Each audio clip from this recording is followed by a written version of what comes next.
Bismillahirrahmanirrahim. Assalamualaikum warahmatullahi wabarakatuh.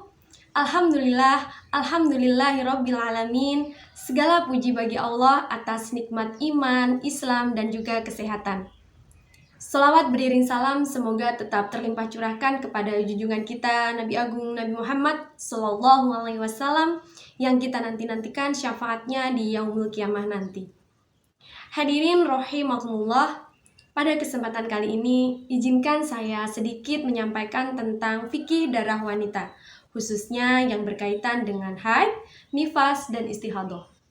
Ketiga jenis darah tersebut memiliki hukum yang berbeda-beda, sehingga sudah selayaknya kita sebagai muslimah mempelajari dan mengetahuinya agar ibadah kita diterima di sisi Allah Subhanahu wa Ta'ala. Mari kita bahas satu persatu. Yang pertama ada darah haid. Apa itu haid? Haid adalah darah yang keluar dari rahim seorang wanita, biasanya sebagai penanda dia sudah dewasa atau pubertas. Biasanya ini terjadi setiap bulan sekali. Durasi minimal haid adalah 1 hari 1 malam dan maksimalnya adalah 15 hari. Rata-rata perempuan Indonesia mengalami haid dengan siklus 28 hari. Lamanya bisa 5, 6, atau 7 hari. Lalu bagaimana hukum perempuan yang mengalami haid? Maka yang pertama, dia tidak diwajibkan untuk sholat.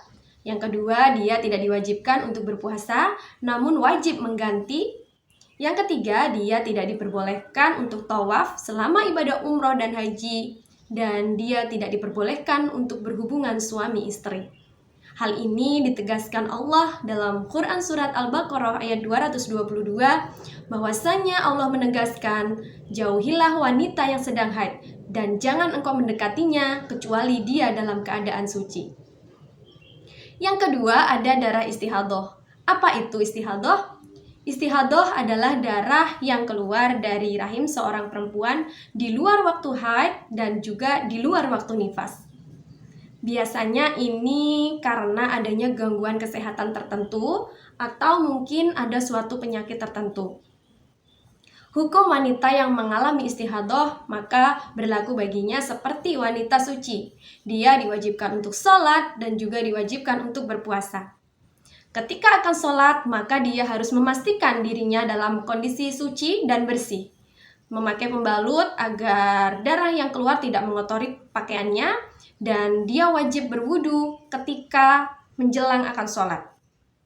Setiap kali akan sholat, dia diwajibkan untuk berwudu. Yang ketiga ada darah nifas. Apa itu nifas? Nifas adalah darah yang keluar dari rahim seorang perempuan setelah dia selesai melahirkan.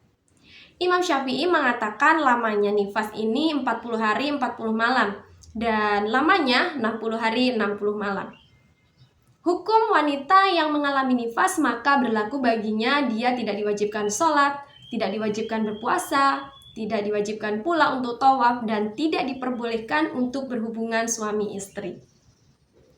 Ada kasus lain, misalkan keguguran. Bagaimana hukumnya jika seorang perempuan mengalami keguguran?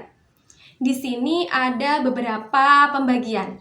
Yang pertama, jika perempuan tersebut keguguran di fase-fase awal, usia kehamilan 80 hari, artinya dia berada di fase nutfah dan alaqah, maka dia dihukumi sebagai wanita istihadah. Maka dia wajib sholat dan juga berpuasa.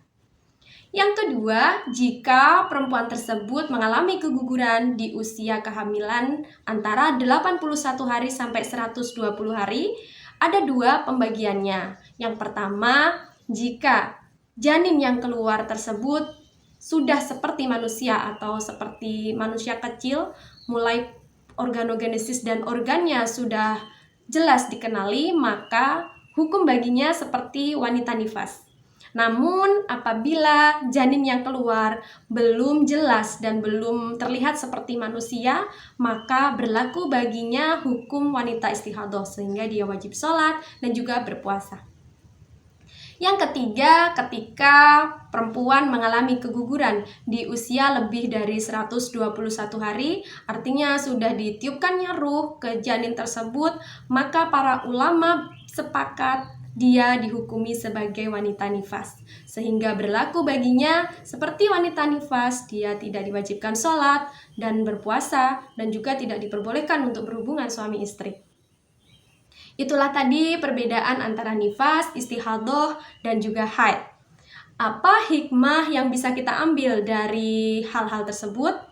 Di sini kita bisa mengambil hikmah bahwasanya Allah sangat memuliakan seorang perempuan. Diberikannya keringanan agar kita sebagai perempuan bisa menjaga kesehatan fisik dan juga mental kita.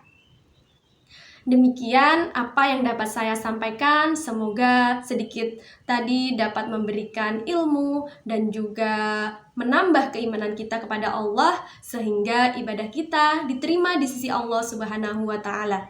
Wallahu a'lam bishawab. Wassalamualaikum warahmatullahi wabarakatuh.